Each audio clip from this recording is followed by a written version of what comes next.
നമ്മളെ റിട്ടയർമെന്റ് അടുത്തായ കാരണം ഇന്നലെ ഞാൻ ജോണിനോട് പറഞ്ഞു സച്ചിൻ നായരും ജോണും ചേരില്ല എന്ന് പറഞ്ഞു. സച്ചിൻ നായർ ഭയങ്കര സ്ട്രേറ്റ് ഫോർവേഡാ. സ്ട്രേറ്റ് ഫോർവേഡ് ഇപ്പൊ വെള്ളടി ഒന്നുമില്ല പറഞ്ഞു. കാണാ ഇവൻ തരികിടയാണ്. ആര്? ജോൺ. ജോൺ വേണുനായർ അതിനേക്കാളും തരികിട. സച്ചിൻ അതെ സ്ട്രേറ്റ് ഫോർവേഡാ. ഇവിടെ ജനിച്ചു വളർന്നല്ലേ, ഈ തരികിട പരിപാടി ഒന്നും അറിയില്ല. ഇവന് ജോൺ ഇതൊക്കെ ആണെങ്കിലും അവന് യൂണിയന്റെ കുറച്ച് അതെ അതെ വേണുവിന്റെ കൂടെ നടന്നിട്ടേ എല്ലാ പൈസ എല്ലാരും ആറടി മണി പോടുന്നു. എല്ലാവരും പണത്തിന് വേണ്ടി ആക്കുന്നത്. വേണുണ് വിജിലൻസിന്ന് ഇവിടെ കിട്ടുക. പക്ഷെ അവനെ പിടിച്ചത് സിംഗോരാണ്. വിജിലൻസ് വേണുവിന്റെ പൊക്കിയത് പുള്ളിയാ. പുള്ളിന്ന്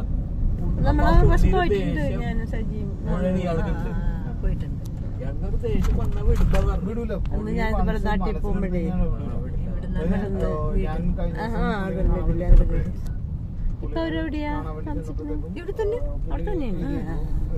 അപ്പൊ അതിന്റെ ഇടക്ക് പുള്ളി ഇങ്ങനെ സംസാരിച്ചിട്ട് അതിന്റെ ഇടക്ക് പുള്ളിയുടെ അവിടുത്തെ വിജിലൻസിന് ഉണ്ടാകുന്ന ഒരു ടീമുണ്ട്.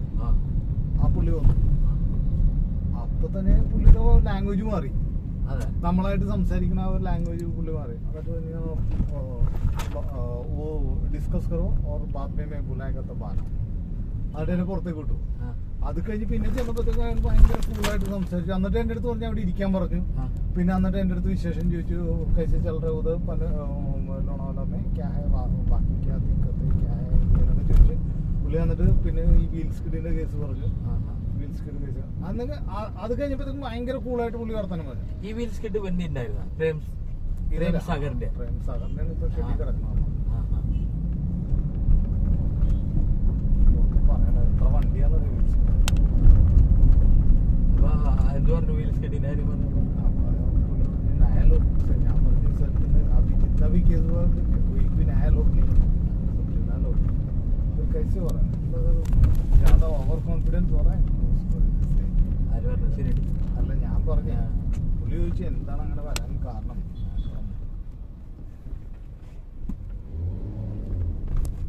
അത് എന്നോട് പ്രേം സാഗർ പറഞ്ഞു. ഞാൻ ചോദിച്ചു ഡീസൽ ട്രിപ്പ് होगी डायनामिक ट्रिप होएगा. डायनामिक ट्रिप होगा तो स्पीड हो गया. मैं इमरजेंसी मार दी. पैर लगा दे क्या वो होने के बाद ही मैं पैर लगा. അല്ല അത് എമർജൻസി അടിച്ചു കഴിഞ്ഞാൽ പിന്നെ കാര്യം വരില്ലേ. ഇത് പുള്ളി എനിക്ക് അത് മനസ്സിലായില്ല. പുള്ളി അത് പുറകില് ഇത് ട്രിപ്പായോ ഇല്ലെന്ന് എനിക്ക് ഡൗട്ട് ഉണ്ട്.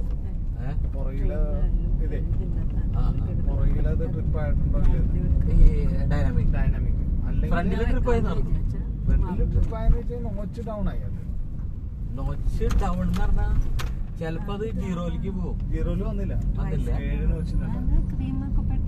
പക്ഷെ ഭയങ്കര സ്പീഡ് കൂടി 50 കൂടി 44 വരെ പോയിട്ടു. അതില് എമർജൻസി ആണ് 44 വരെ പോയി. അതെന്തായാലും ആപ്ലിക്കേഷൻ ആവാൻ ടൈം എടുക്കുമല്ലോ. അത് പുള്ളി ആ സൈഡില് സ്പീഡ് കൂടും വണ്ടിക്ക്. ആളന്ന് ലൂസ് ചെയ്തിട്ടുണ്ടാവും. 0.3 ഡ്രോപ്പ് ചെയ്തിട്ടുള്ളൂ. അല്ല അവിടെ എന്തായാലും ഭയങ്കര സ്പീഡ് വരും. അവിടെ സ്പീഡ് വരും എന്നുവെച്ചാ നാട്ടിലൊന്നും ഓടിച്ചാൽ സ്പീഡൊന്നും വരില്ലല്ലോ.